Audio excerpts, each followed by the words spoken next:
A paz do Senhor Jesus. Se tem uma coisa que eu aprendi com Deus, que pessoas maduras, crentes maduros e convertidos, aceitam a correção. Por mais santificado que sejamos, por mais homens ou mulheres de Deus que sejamos, isso não significa que não erramos. Todo ser humano erra. A diferença é que um cristão maduro, ele aceita quando é corrigido.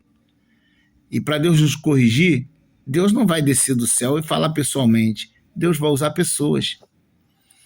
E eu vejo um grande exemplo na vida de Pedro.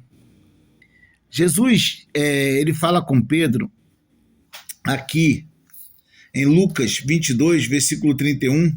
Jesus disse para Pedro: disse também o Senhor: Simão, Simão, note que Jesus está falando Simão, eis que Satanás vos pediu para vos cirandar como trigo, mas eu roguei por ti, para que a tua fé não desfaleça. E tu, quando te converteres, confirma teus irmãos. Tu, quando te converteres. Jesus está dizendo: Simão, tu ainda não é convertido. Qual foi a atitude de Simão para demonstrar que um crente não convertido, imaturo, ele não consegue ficar calado quando é repreendido?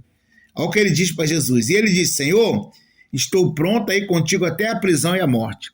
Ele está contradizendo o que Jesus falou. Jesus falou que ele não está nem convertido e ele está dizendo que está pronto até para morrer por Jesus. Esse é o Simão, sem ser convertido.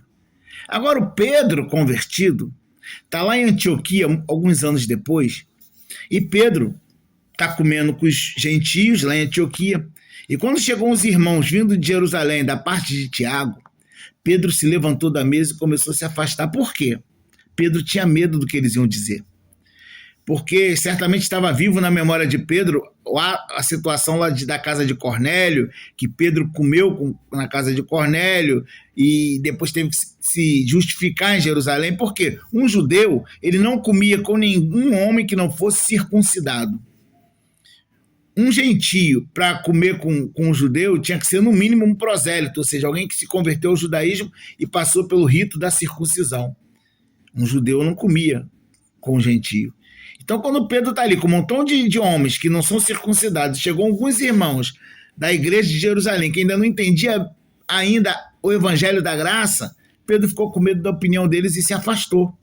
E alguns irmãos, vendo a atitude de Pedro, seguiram o mesmo exemplo de Pedro. Essa passagem está em Atos, está em Gálatas 2, do versículo 11 ao 15. E quando Paulo viu isso, Paulo repreendeu Pedro na hora e na presença de todo mundo. Não teve esse negócio de chamar Pedro no cantinho, não, e Pedro, tu tá fazendo coisa errada. Foi na frente de todo mundo, porque o mau exemplo de Pedro estava conduzindo outros ao erro. Então era necessário que a exortação também viesse em público. E aí Paulo diz para Pedro, Gálatas 2,15, se tu, sendo judeu, vive como gentios e não como judeu, por que obriga os gentios a viverem como judeu? E ali em Gálatas não diz que Pedro retrucou, como ele fez no caso com Jesus. Dá a entender que Pedro aceitou esse calor.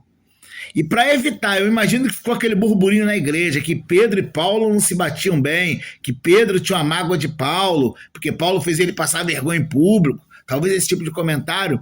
Aí, cerca de 20 anos depois, quando Pedro está escrevendo a sua segunda epístola, no capítulo 3, versículo 15, Pedro diz assim: e tende por salvação a longanimidade de nosso Senhor, assim como também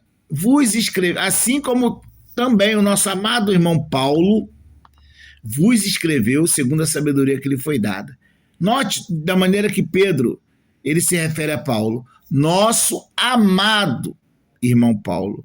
E ele reconhece, segundo a sabedoria que lhe foi dada. Ali Pedro está jogando por terra qualquer pensamento de que ele tinha algo contra Paulo, porque Paulo exortou. Isso é a atitude de um crente maduro. Um crente maduro ama ouvir a verdade.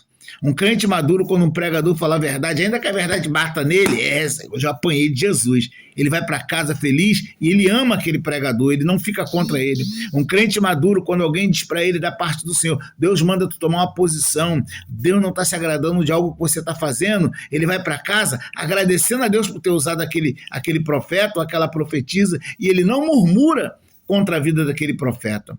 Então, quando você vê pessoas falando mal de pregador, falando mal de profeta e profetisa na casa do Senhor, que falou a verdade, esse crente ainda tá mais para Simão do que para Pedro. Que Deus nos abençoe.